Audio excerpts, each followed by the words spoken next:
Good morning all. Welcome to the garden. This morning I picked in some of the Sabra, Jabuticaba. They're not 100% fully ripe yet, but there is some purple, shiny, ripe ones.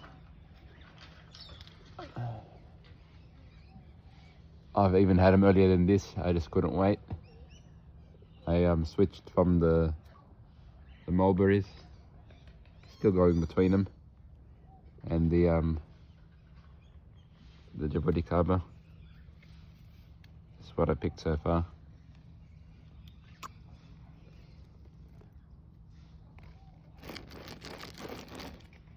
This year they're quite smaller than usual. Although the Sabra is known to be the smaller variety, they're smaller compared to usual. I think I haven't watered it enough and we haven't had enough rain. We had a bit of a dry part. We had a really wet early spring or late winter drench, and they got these into the monsoon mood where they flowered, the Grimal over there and the Sabra. But this is usually like the smaller sized ones.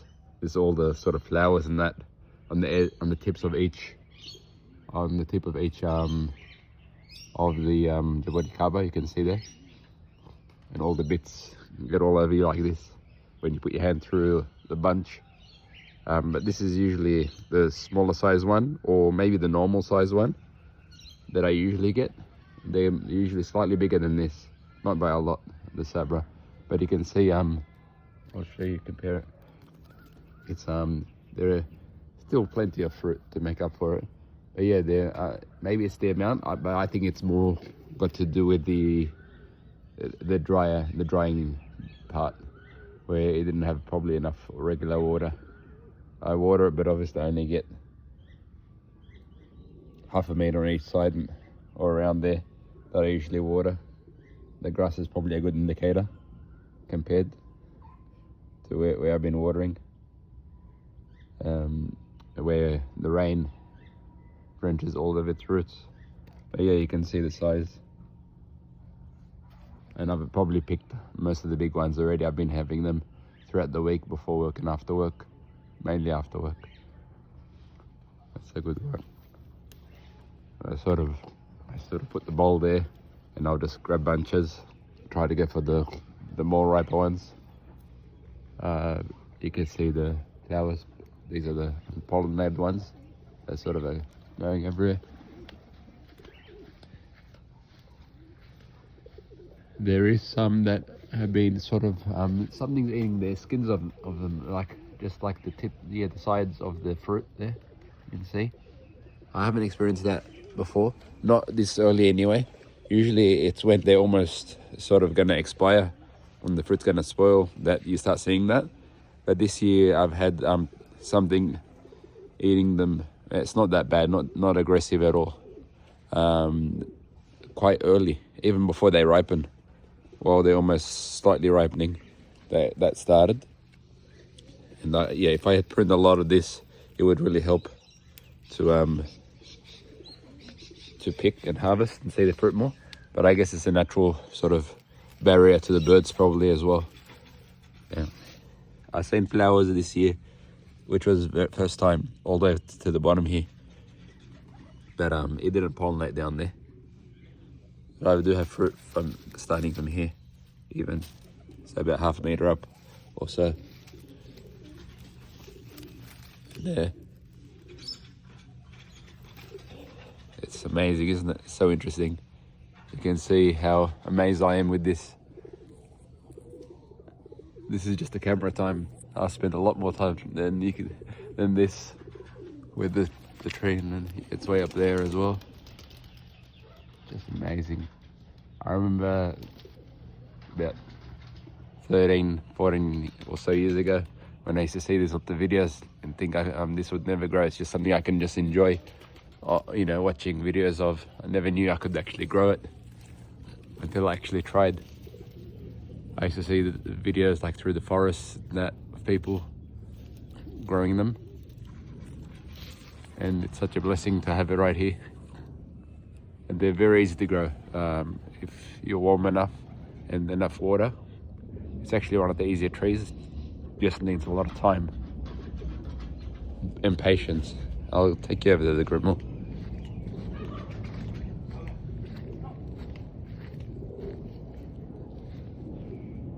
This is the Grimal. It's way back. The Sabra's way ahead this year. Usually they're closer to each other than this. It's good. It's a bit spread out. It doesn't have a lot on it this year, but then it will seem more as they ripen and they get bigger. But it still has a decent crop. But I usually have more than this.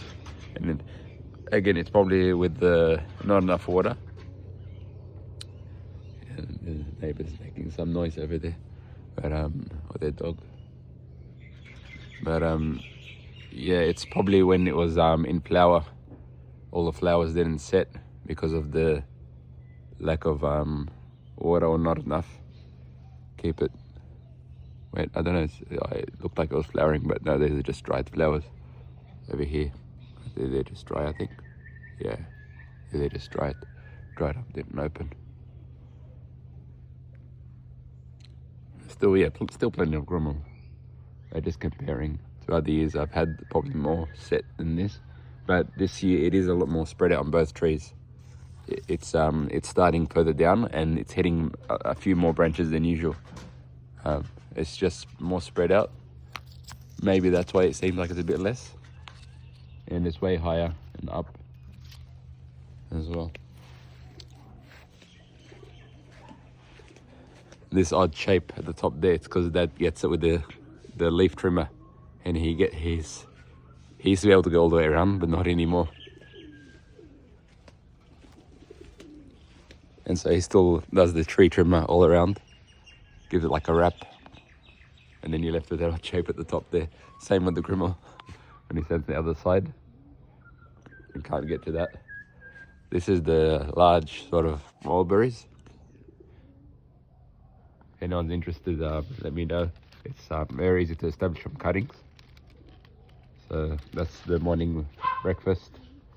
Mulberries and Jabuticaba at the moment. Alhamdulillah. You can see.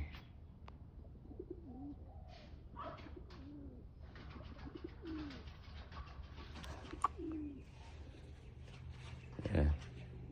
This is the generic, the plum. It's a young one. It's only maybe 2 years old from cutting, I think. It's only holding about three fruits. It's still quite young.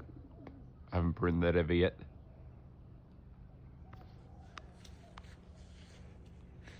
The nectarine. And I think the seedling has come up, so it's a mix of nectarine and peach because of the graft and the seedling roots. The figs. This is a smaller leaf fig, but it sometimes does like 2 figs at a time, 2. The Feijoa. I've had some of its petals already. This is older than the Jaboticaba, by the way.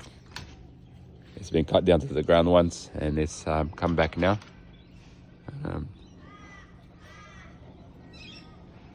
This is a large fig. You can see the leaf there, and it's quite a large fruiting as well. This is probably the largest leaf I've seen on it. This is just in a pot. I did 2 cuttings years ago, and I put them in the pot. One for my large leaf, it's from my own tree, the mother plant at the back here, but it's not happy where it is. And then the small leaf, and I just put it 2 little cuttings this big in this little pot, and I put it here so it can be in the shade of the pomegranate. And then they both sent roots down, and they end up just staying here. And of course it's concrete now.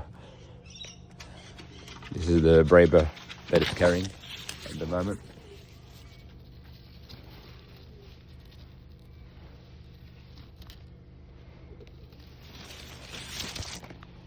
This is one of the cuttings of that mulberry I took late summer.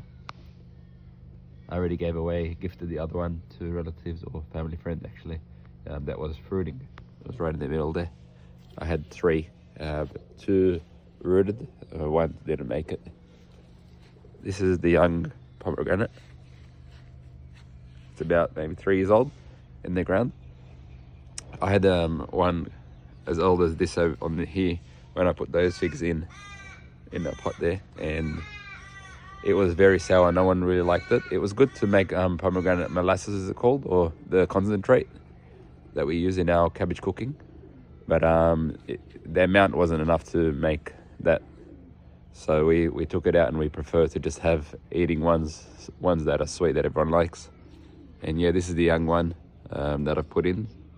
One of my uncles gave me as a gift, cutting from one of his friends' place. He reckons it's quite large, very tasty. And this is my old one. It's a grape from cutting we grew just in a metal can, an old can that we sort of rooted from one of my uncles long ago, or auntie's husband actually. This is again on the older side, probably as old. Yeah, it would be older than the Jabuticaba, one of the first trees. And it hasn't really taken off yet, but it's starting. You can tell from the floor. It's usually all red with all the flowers.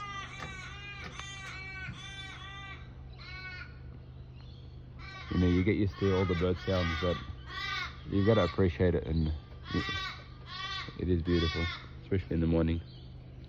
Most of the time I notice it when I watch these videos back, and I realize all the bird sounds that I'm used to, that I miss out on. This is the replacement Loquat. The original one was back there. It died. About six trees died. Maybe, I don't know how long ago it was now. About 2 or 3 years ago. 6 whole trees died in the yard, throughout the yard. Fig, the oldest Loquat. Loquat was also one of the older trees. One of the first 3 or 4 trees that I put in. Now I've got about maybe 40 fruit trees that died back. This is one that we've just replaced it with. Maybe it's about 2 years old in the ground now.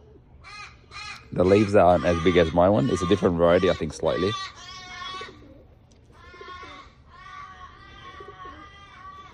And the leaves are a bit smaller. It was gifted to Dad from one of his friends. And this is the cutting I put in. I rooted it in a pot. I had it in a bucket of water for about a month through winter. I took cutting from someone in winter, and I put it in water for about a month, although it doesn't need that, just to keep it going, because if I had put it in soil in winter, it probably wouldn't have done much. So, and then in spring I put it into soil, and yeah, it made roots. I took about 3. I gifted one to my uncles, and I planted one at my rental where I was renting. I put that in the ground over there, then I took it out. When I went out, I had a lot of work to do to pull it out right at the end of the yard. Big yard that they had. Don't know how old it is now. And I've got a lot of pruning work to do. You can sort of see this shape. It's not natural. I always sort of cut the head, any sort of branch pointing upwards, after we pick all the fruit. I cut it and trying to leave the branches that are hanging down. And us picking and pulling, it's also bring the branches a bit down. This is me pruning the tip, and it's made fruit, or the effect it has from pruning it. There's all the little flowers that mulberries make, I guess. Interesting, isn't it? Some odd shaped ones, yeah. But it is on the larger side of type of mulberries. And my little veg patch. Not much going on, but yeah, I put in the Purple King, what do they call them, the beans. Got the miracle berry. Very slow growing. Forget about Jabuticaba growing slow. This is the slowest growing plant ever possible. This is about close to 10 years old. You're looking at, but it's because it's at the end of the yard. It's completely neglected almost. Some years it will pass without any hand watering at all. We've got plenty of cherry tomato coming up all around, you can see. So that's a great freebie bonus. I've sprinkled some radish seeds there. Something got to it, it looks like there. And I've got about 4 watermelon seedlings that I grew. Put seeds in for the kids to enjoy. This is choco seedlings that I let root bound in the little tiny pot that I finally just put in. And then I put one in the corner behind the white sapote that was butchered by Dad. Dad cut it right to the ground, and it's trying to come back. I might let it come back and just keep it cut up to the size there of the trellis. And I've netted some, or bagged some grapes. The pigeons, naughty pigeons, very naughty too this morning. The chicken coop, where they lay their eggs.